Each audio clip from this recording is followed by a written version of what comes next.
என் அன்பு பிள்ளையே, முதலில் உன் கண்களில் வழியும் கண்ணீரைத் துடைத்துக்கொள். நீ அழுதது போதும். யாருமின்றி தனிமையில் நீ சிந்திய ஒவ்வொரு சொட்டுக் கண்ணீரும் கைலாயத்தில் இருக்கும் என் பாதங்களை வந்து அடைந்துவிட்டது. உன் வேதனைகளை யாரும் புரிந்து கொள்ளவில்லை. உனக்கு நெருக்கமானவர்களே உன்னை தனித்து விட்டுவிட்டார்கள் என்று நீ கலங்கிய ஒவ்வொரு நொடியும் நான் உனக்கு அருகில்தான் அமர்ந்திருந்தேன். உனது வலிகளை நான் அறிய மாட்டேனா? அகிலத்தையே ஆளும் ஈசனுக்கு என் அன்பான பிள்ளையின் மனதிலிருக்கும் பாரம் தெரியாதா என்ன? நீ பலமுறை உடைந்திருக்கிறாய். எனக்கு ஏன் இந்த நிலைமை? நான் யாருக்கு என்ன துரோகம் செய்தேன்?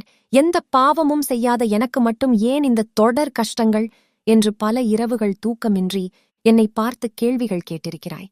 உன் கோபமும் உன் விரக்தியும் உன் அழுகையும் எனக்கு புரிகிறது. ஆனால் நீ பட்ட கஷ்டங்கள் உன்னை அழிப்பதற்காக அல்ல, உன்னை செதுக்குவதற்காக. நெருப்பில் சுடப்படாத தங்கம் எப்படி ஜொலிக்காதோ அதேபோல துன்பங்களை கடக்காத மனிதனால் முழுமையான பக்குவத்தை அடைய முடியாது. நீ கடந்து வந்த இருண்ட பாதைகள் அனைத்தும் உன் கர்ம வினைகளை கழித்து உன்னை தூய்மைப்படுத்துவதற்காக அமைக்கப்பட்டவையே தவிர உன்னை தண்டிப்பதற்காக அல்ல. உன் இதயம் எவ்வளவு காயப்பட்டிருக்கிறது என்பதை நான் அறிவேன். மற்றவர்கள் உன்னை தவறாக புரிந்து கொண்ட போதும் நீ அமைதியாகவே எல்லாவற்றையும் சகித்துக் கொண்டாய். உன் பொறுமைக்கும் என் மீது நீ வைத்திருக்கும் அசைக்க முடியாத நம்பிக்கைக்கும் பலன் கிடைக்கும் நேரம் வந்துவிட்டது. ஆம், இன்றோடு உன் கஷ்டங்களுக்கான காலம் முடிவடைந்து விட்டது. இது உன்னை சிருஷ்டித்த ஈசன் உனக்கு அளிக்கும் சத்திய வாக்கு. இதுவரை நீ இழந்ததாக நினைத்த அனைத்தும் பல மடங்காக உன் கைகளில் வந்து சேரும் தருணம் தொடங்கிவிட்டது. பார்க்கடலை கடைந்தபோது வெளிவந்த ஆலகால விஷத்தை நான் உண்டு உலகை எப்படி பாதுகாத்தேனோ அதேபோல உன்னை சூழ்ந்திருந்த அனைத்து துன்பங்களையும் இனி நான் விலக்கி உன்னை பாதுகாப்பேன். இனி உன் வாழ்வில் நடக்கும் ஒவ்வொரு நல்ல நிகழ்விற்கும் நானே துணை நிற்பேன்.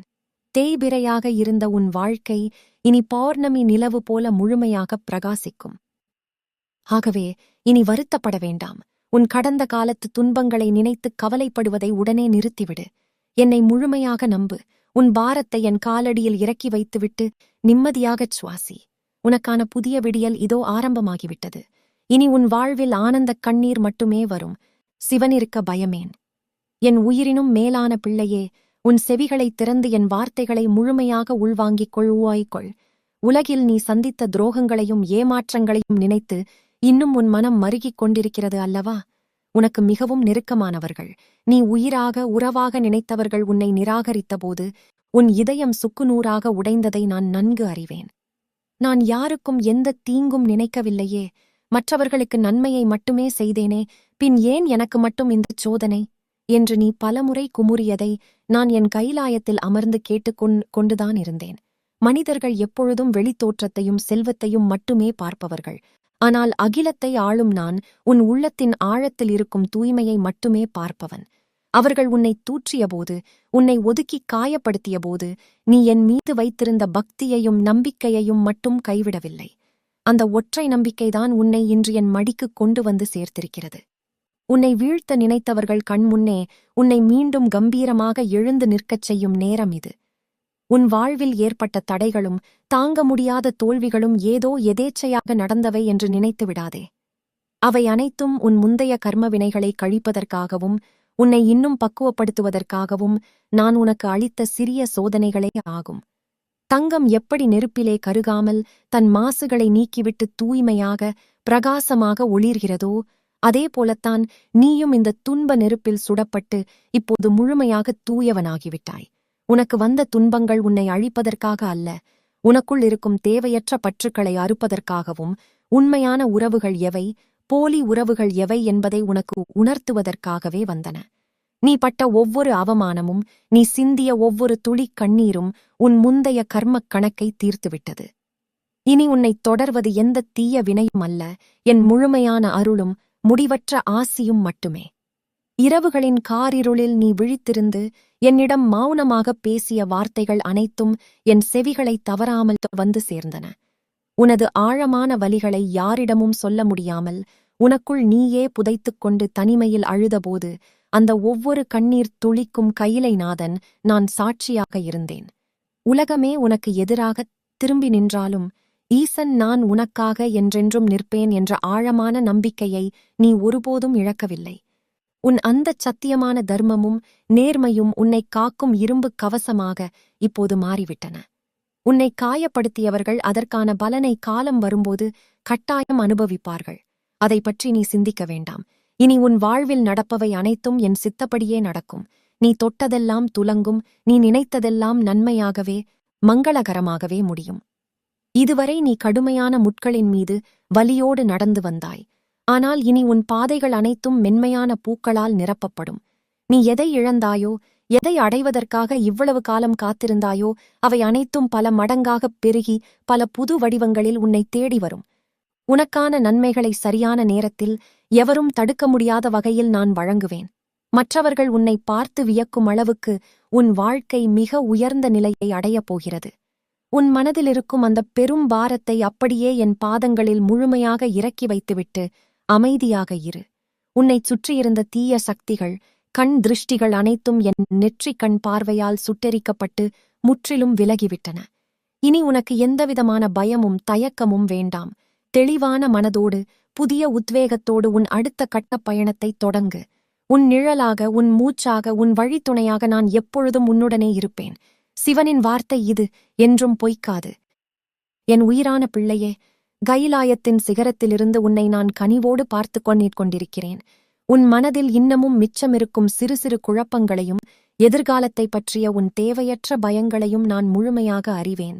ஈசன் சொல்லிவிட்டார், எல்லாம் சரியாகிவிடும் என்று உன் புத்தி ஏற்றுக்கொண்டாலும் இத்தனை காலம் நீ அனுபவித்த கொடிய வலிகளும் வடுக்களும் உன் நெஞ்சை விட்டு இன்னும் முழுமையாக அகலவில்லை அல்லவா?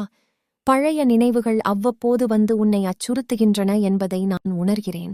ஆனால் என் அன்பு குழந்தையே, இந்த உலகம் ஒரு மாபெரும் மாயை என்பதை நீ இப்போது ஆழமாக புரிந்து கொள்ள வேண்டிய தருணம் இது. நிலையற்ற மனிதர்களிடமும் என்றைக்காவது அழிந்து போகும் பொருட்களிடமும் நீ நிலையான அன்பையும் பாதுகாப்பை தேடினாய். அதுதான் உன் முதல் தவறு. இந்த உலகத்தில் உள்ள பந்தங்கள் அனைத்தும் ஒரு நாடக மேடையை போன்றவை. அவரவர் தங்களுக்கு கொடுக்கப்பட்ட வேடத்தை முடித்துவிட்டு சென்று விடுவார்கள். ஆனால் உன்னை ஆட்டி படைக்கும் சூத்திரதாரி நான் ஒருவனே. அந்த உண்மையை நீ முழுமையாக உணர்ந்து கொள்வதற்காகவே உனக்கு இத்தனை பெரிய தனிமையையும் சோதனையையும் நான் வழங்கினேன். உன்னைச் சுற்றியிருந்தவர்களையெல்லாம் நான் ஏன் உன்னை விட்டு விலக்கினேன் தெரியுமா? ஒரு விதையானது இருண்ட பூமிக்குள் தனித்து விடப்படும்போதுதான் அது முளைத்து ஒரு மாபெரும் விருட்சமாக மாற முடியும்.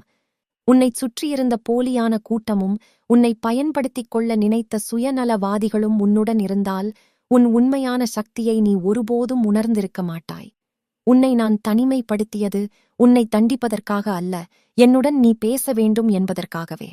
மனிதர்களின் சத்தங்கள் குறைந்தபோதுதான் உன் உள்ளத்திற்குள் இருந்த என் குரல் உனக்கு கேட்கத் தொடங்கியது. நீ யாரையெல்லாம் உன் உலகமாக நினைத்தாயோ அவர்கள் உன்னை தூக்கி எறிந்தபோது உன்னை தாங்கிப் பிடிக்க அகிலத்தையே ஆளும் நான் ஓடி வந்திருக்கிறேன் என்பதை இப்போது நீ உணர்ந்திருப்பாய். உளி தாங்கும் கற்கள் மட்டுமே இங்கு வழிபாட்டுக்குரிய சிலையாக மாற முடியும். இத்தனை காலம் நீ பட்ட அவமானங்களும் வலிகளும் உன்னை ஒரு அற்புதமான சிற்பமாக மாற்றுவதற்காக நான் பயன்படுத்திய உளி என்பதை புரிந்து கொள். உன் மனதுக்குள் இருக்கும் காயங்களுக்கு நானே மருந்தாக மாறுகிறேன். மனிதர்கள் வீசிய வார்த்தைகள் என்னும் அம்புகள் உன் நெஞ்சை துளைத்திருக்கலாம். ஆனால் அவை உன் ஆன்மாவைத் தொட நான் ஒருபோதும் அனுமதிக்க மாட்டேன். நீ நேர்மையாகவும் தர்மத்தின் வழியிலும் நடந்து கொண்டாய். ஆனால் அதற்குப் பரிசாக உனக்கு கிடைத்தது ஏமாற்றமும் கண்ணீரும் மட்டுமே என்று நீ வருந்தினாய்.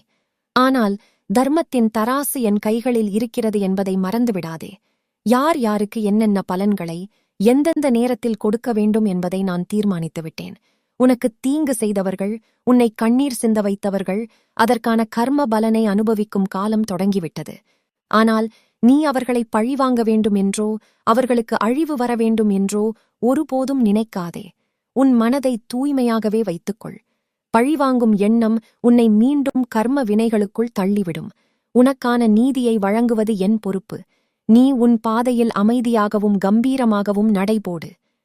இனி உன் கடந்த காலத்தை பற்றி சிந்திப்பதை அடியோடு நிறுத்திவிடு. உனக்கு பின்னால் நடந்தவை அனைத்தும் எரிந்து சாம்பலான சருகுகள். அதை கிளறிப் பார்ப்பதால் எந்த பலனும் இல்லை. இனி வருங்காலம் உனக்கானது. உன் தலைவிதியை நான் என் கைகளால் புதிதாக மங்களகரமாக எழுதிவிட்டேன். உன் கவலைகளையெல்லாம் கைலாயத்தின் பனிமலைகளில் ஆழமாக புதைத்துவிட்டேன். இனி உன் வாழ்க்கையில் வசந்தம் மட்டுமே வீசும். நீ தொடும் செயல்கள் அனைத்திலும் வெற்றி தேவதை உனக்காக காத்திருப்பாள். எதற்காகவெல்லாம் நீ கண்ணீர் வடித்தாயோ அவை அனைத்தும் உன் காலடியில் வந்து சேரும். என் திருநீற்றின் மகிமையும் என் பஞ்சாட்சர மந்திரத்தின் சக்தியும் உன்னை ஒரு கவசமாக நின்று எந்நாளும் பாதுகாக்கும். நெஞ்சை நிமிர்த்தி நேர்கொண்ட பார்வையோடு உன் வாழ்க்கையை எதிர்கொள். உனக்குள் இருப்பது நான், உன்னை நடத்துவது நான், உன்னை காப்பது நான். என்னைத் தவிர வேறு எதற்கும் எவருக்கும் நீ அஞ்சத் தேவையில்லை. எழுந்து நில் என் பிள்ளையே, உனக்கான பொற்காலம் இதோ பிறந்துவிட்டது. நிறுத்து, முதலில் அந்த அழுகையை நிறுத்து. யாரிடம் மண்டியிட்டு அழுது கொண்டிருக்கிறாய்? உன்னை தூக்கி எறிந்தவர்களிடமா, இல்லை உன்னை ஏமாற்றிச் சென்றவர்களிடமா? தலை நிமிர்ந்து என் கண்களைப் பார். நீ யாருடைய பிள்ளை என்று மறந்துவிட்டாயா? அண்ட சராசரங்களையும் ஆட்டி படைக்கும் ஈசனின் அம்சம் நீ, ருத்ரனின் வாரிசு நீ. உன் கண்களில் நான் எதைக் காண வேண்டும்? உலகையே எரிக்கும் நெருப்பை நான் பார்க்க வேண்டும். ஆனால் நீயோ அணைந்து போன சாம்பலாக மூலையில் முடங்கிக் கிடக்கிறாய். இந்தச் செய்தியை முழுமையாக கேட்கும் பொறுமை உனக்கு இருந்தால் உன் தலையெழுத்தை மாற்றும் வல்லமை சிவனுக்கு உண்டு. இந்த காணொளியின் ஒவ்வொரு வார்த்தையும் உன் ஆன்மாவிற்கான மருந்து.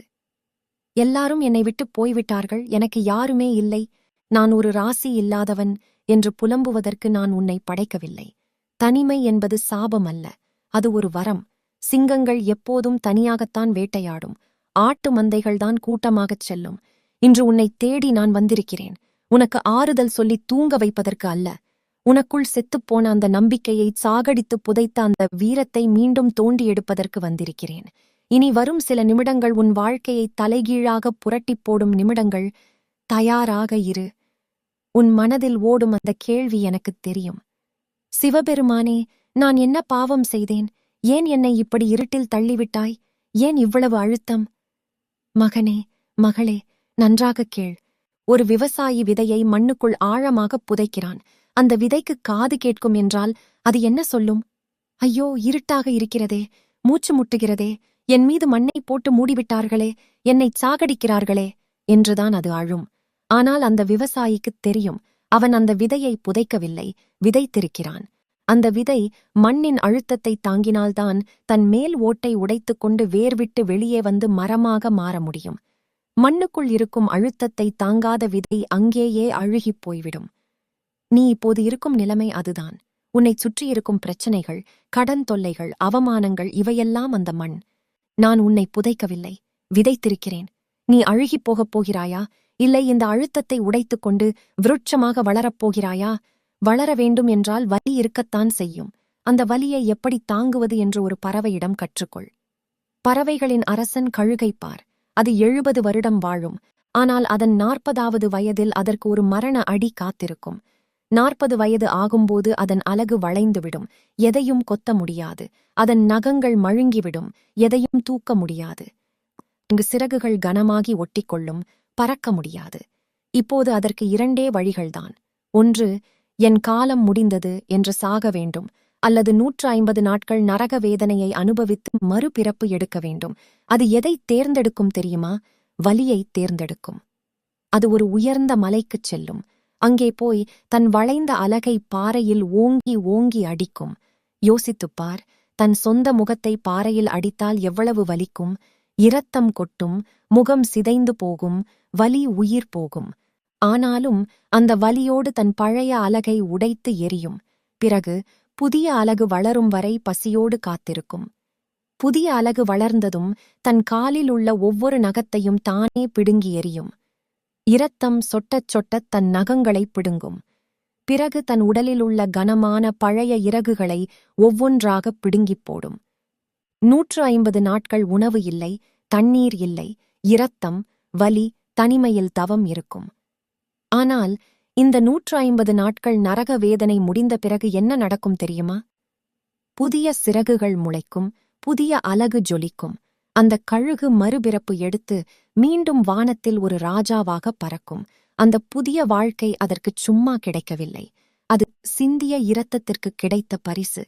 என் பிள்ளையே, இப்போது நீ இருக்கும் நிலைமை அந்த 40 வயது கழுகின் நிலைமைதான். நீ விதைக்கப்பட்டிருக்கிறாய், நீ உடைக்கப்படுகிறாய். உனக்கு இப்போது 2 வழிகள் உள்ளன. வலி தாங்காமல் மண்ணுக்குள்ளேயே அழுகிப் போவது, அல்லது வலியைத் தாங்கி கழுகைப் போல புதிய அவதாரம் எடுப்பது. உன் சோம்பேறித்தனம் என்ற அலகை உடைத்து எரி, உன் பயம் என்ற நகங்களை பிடுங்கி எரி. என்னால் முடியாது என்ற பழைய இறகுகளை பிடுங்கிப் போடு. இது வலிக்கும், தனிமை வாட்டும், உலகம் சிரிக்கும். சிரிக்கட்டும். அவர்கள் சிரிப்புச் சத்தம் உன் காதில் விழக்கூடாது. இன்றைக்கு நீ படும் கஷ்டம், நீ சிந்தும் கண்ணீர், இவையெல்லாம் நீ கொடுக்கப் போகும் விலை. எதுக்குத் தெரியுமா? நாளை நீ வாழப்போகும் ராஜ வாழ்க்கைக்காக. இப்போது சொல், நீ கோழையாகச் சாகப் போகிறாயா? இல்லை இரத்தம் சிந்தினாலும் பரவாயில்லை என்று மறுபிறப்பு எடுக்கத் தயாரா? நீ தயார் என்றால் உன் பழைய கண்ணீரை துடைத்துவிட்டு எழுந்து நில். உனக்கான போர் தொடங்கிவிட்டது. இந்த வலியின் முடிவில் நீ சாதாரண மனிதனாக இருக்க மாட்டாய். நீ ஒரு சரித்திரமாக மாறுவாய். நான் இருக்கிறேன், ருத்ரனாக உனக்குள் இருக்கிறேன். எழுந்து வா என் மகனே, மகளே. மகனே, மகளே, நீ மாற முடிவு செய்தவுடன் உனக்கு வரும் முதல் எதிரி யார் தெரியுமா? உன் சோம்பேறித்தனம் அல்ல, இந்த ஊர்வாய். நீ கீழே விழுந்து கிடந்தவரை இந்த உலகம் உன்னை கண்டுகொள்ளவில்லை. ஆனால் இன்று நீ எழுந்து நிற்க ஆரம்பித்த உடனே உன்னைச் சுற்றி ஒரு கூட்டம் கூடிவிட்டதே. யார் இவர்கள்? உன்னை மட்டம் தட்டுபவர்கள். உன்னால் முடியாது, நீ தேற மாட்டாய், உன் மூஞ்சிக்கெல்லாம் இது தேவையா என்று விஷத்தை கக்குபவர்கள்.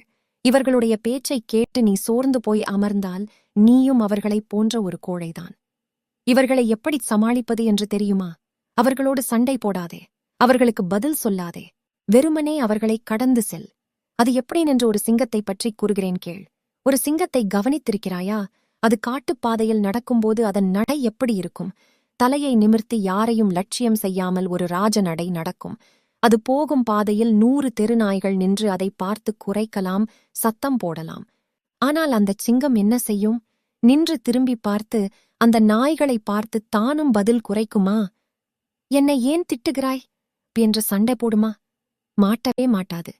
அது அந்த நாய்களை ஒரு பொருட்டாகவே மதிக்காது. அது பாட்டுக்கு தன் பாதையில் நடந்து போய்கொண்டே இருக்கும். ஏன் தெரியுமா? அந்தச் சிங்கத்திற்குத் தெரியும், நான் ஒரு ராஜா, இவை வெறும் நாய்கள் என்று. நாய்கள் குரைப்பது அதன் பிறவிக் குணம்.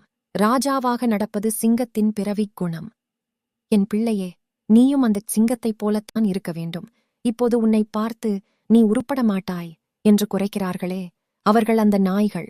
அவர்களை பார்த்து நீ வருத்தப்பட்டாலோ அல்லது பதிலுக்குத் திட்டினாலோ நீ சிங்கத்திலிருந்து நாயாகத் தரம் தாழ்ந்து விடுவாய். உன் தகுதியை குறைத்துக் எண்ணிக் கொள்ளாதே. அவர்கள் கத்தட்டும், தொண்டை கிழியக் கத்தட்டும், நீ திரும்பிக் கூட பார்க்காதே.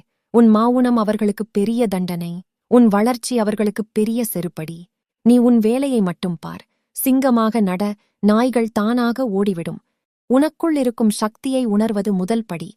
ஆனால் அந்தச் சக்தியை எப்படி பயன்படுத்துவது? உன் இலக்கை எப்படி குறிவைப்பது? எதிரிகள் தாக்கும்போது நிலைகுலையாமல் எப்படி நிற்பது? அந்த வித்தை உனக்குத் தெரியுமா? சிவனின் வில்வித்தை பற்றி தந்து தெரியுமா? அதை நீ கற்றுக்கொள்ளவில்லை என்றால் உன் கோபம் வீணாகிவிடும். அடுத்த பகுதியில் உன்னை ஒரு போர் வீரனாக மாற்றும் அந்த ரகசியத்தைச் சொல்கிறேன். உன் கண்கள் இலக்கை மட்டுமே பார்க்கத் தயாராகட்டும். காத்திரு.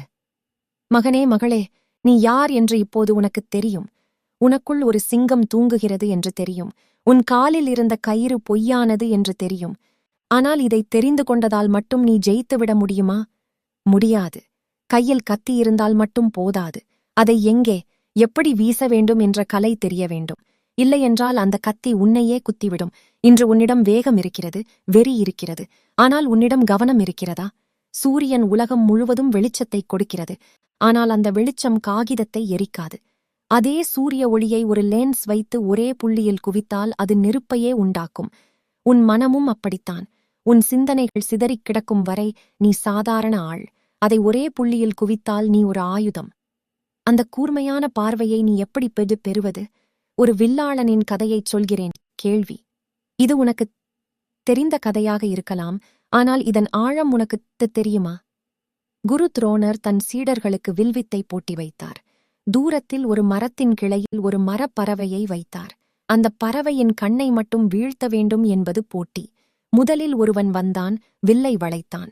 குரு கேட்டார், உனக்கு என்ன தெரிகிறது? அவன் சொன்னான், குருவே, எனக்கு மரம் தெரிகிறது, கிளை தெரிகிறது, வானம் தெரிகிறது, அந்த பறவையும் தெரிகிறது.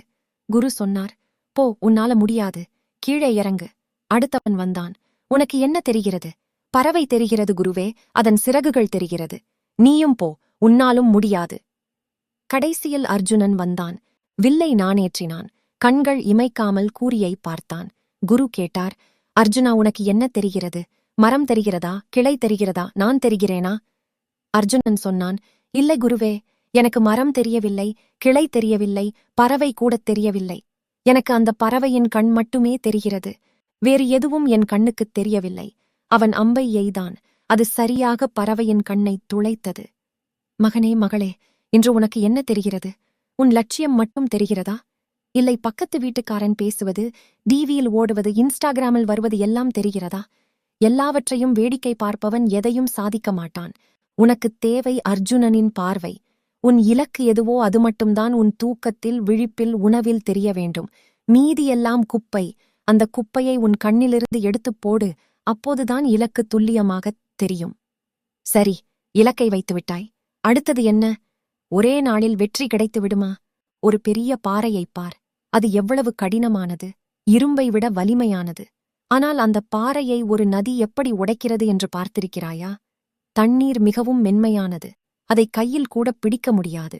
ஆனால் அந்த மென்மையான தண்ணீர் அந்த கடினமான பாறையின் மீது இன்று விழும், நாளை விழும், அடுத்த மாதம் விழும், அடுத்த வருடம் விழும், ஓயாமல் விழுந்து கொண்டே இருக்கும். அது விழும் வேகத்தில் பாறை உடையவில்லை. அது விடாமல் விழுவதால்தான் பாறை உடைகிறது. பாறைக்கு வலிமை அதிகம், ஆனால் நதிக்கு விடாமுயற்சி அதிகம். முடிவில் ஜெயிப்பது பாறை அல்ல, நதிதான். என் பிள்ளையே, நீ எடுத்த காரியம் கடினமாக இருக்கலாம். அந்த பாறையைப் போல அசையாமல் இருக்கலாம். நான் முயற்சி செய்தேன், ஆனால் நகரவில்லையே என்று நீ சோர்ந்து போகலாம். ஆனால் ஒன்றை நினைவில் கொள், நீ ஒரு நதி. உடைக்க முடியவில்லையா? பரவாயில்லை. நாளை மீண்டும் அடி, நாளை மறுநாள் மீண்டும் அடி. ஒரே இடத்தில், ஒரே இலக்கில் தொடர்ந்து அடித்துக்கொண்டே இரு. உலகத்தில் எந்த பாறையும் விடாமுயற்சி என்ற நதிக்கு முன்னால் நிற்க முடியாது. அது உடைந்தே தீரும். வெற்றி என்பது பலத்தால் வருவது அல்ல, அது தொடர் முயற்சியால் வருவது. இப்போது வெற்றி உன் வாசலில் வந்து நிற்கிறது. உலகம் உன்னை கொண்டாடுகிறது. நேற்று உன்னை திட்டியவர்கள் இன்று உனக்கு மாலை போடுகிறார்கள். பணம், புகழ், அதிகாரம் எல்லாம் உன் கையில் வந்துவிட்டது. ஆனால் நில். இங்குதான் ஒரு பெரிய ஆபத்து காத்திருக்கிறது. தோல்வியை விட ஆபத்தானது வெற்றி. ஏன் தெரியுமா? தோல்வி உனக்கு பணிவை கற்றுத்தரும், ஆனால் வெற்றி உனக்கு தலைகணத்தை கொடுத்துவிடும். நான் பெரிய ஆள், எல்லாம் என்னால்தான் நடந்தது என்று நீ எப்போது நினைக்கிறாயோ அன்றே உன் அழிவு தொடங்கிவிட்டது என்று அர்த்தம். அந்த தலைக்கணம் வராமல் இருக்க, நீ என்றும் ராஜாவாக நிலைத்து நிற்க உனக்கு ஒரு கடைசி பாடத்தைச் சொல்கிறேன். இதை உன் இதயத்தில் எழுதிக்கொள். உனக்கு அலெக்சாண்டரை பற்றி தெரியுமா? இந்த உலகத்தையே கட்டி ஆள வேண்டும் என்று நினைத்தான். பல நாடுகளை வென்றான். அவன் போகாத இடமே இல்லை. மாவீரன். ஆனால் அவனுக்கும் மரணம் வந்தது. இறக்கும் தருவாயில் அவன் தன் மந்திரிகளை அழைத்தான். நான் இறந்த பிறகு என் உடலை சவப்பெட்டியில் வைக்கும்போது ஒரு விசித்திரமான காரியத்தைச் செய்யுங்கள் என்றான். என்ன செய்ய வேண்டும் அரசே என்று கேட்டார்கள். அலெக்சாண்டர் சொன்னான், என் 2 கைகளையும் சவப்பெட்டிக்கு வெளியே தொங்கும்படி வையுங்கள். ஊர் மக்கள் எல்லோரும் அதை பார்க்க வேண்டும். மந்திரிகள் குழம்பினார்கள். ஏன் அரசே? அலெக்சாண்டர் சிரித்துக்கொண்டே சொன்னான், இந்த உலகத்தையே வென்ற அலெக்சாண்டர் கூட கடைசியில் போகும்போது வெறுங்கையோடுதான் போகிறான் என்பதை இந்த உலகம் தெரிந்து கொள்ளட்டும். மகனே, மகளே, நீ எவ்வளவு பெரிய மாளிகை கட்டினாலும், எவ்வளவு பணம் சேர்த்தாலும், எவ்வளவு பெரிய பதவியில் இருந்தாலும், கடைசியில் நீ என்னிடம் வரும்போது வெறுங்கையோடுதான் வரப்போகிறாய். இன்று உனக்கு கிடைத்த வெற்றி என் பரிசு. அது உனக்குச் சொந்தமானது அல்ல. இதை நீ உணர்ந்தால் தலைக்கணம் உன் தலைக்கு ஏறாது. நீ ஒரு கருவி மட்டுமே. நான் தான் அதை இயக்குகிறேன். இதை மறக்காதே என் பிள்ளையே. இதுதான் உன் வாழ்க்கையின் மந்திரம். இன்று நீ அனுபவிக்கும் வெற்றி கடந்து போகும். நாளை வரப்போகும் கஷ்டம், அதுவும் கடந்து போகும். எதுவும் நிரந்தரமில்லை. நான் ஒருவன் மட்டுமே நிரந்தரம்.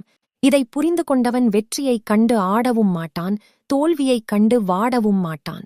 அவனே உண்மையான ஞானி, அவனே உண்மையான ராஜா.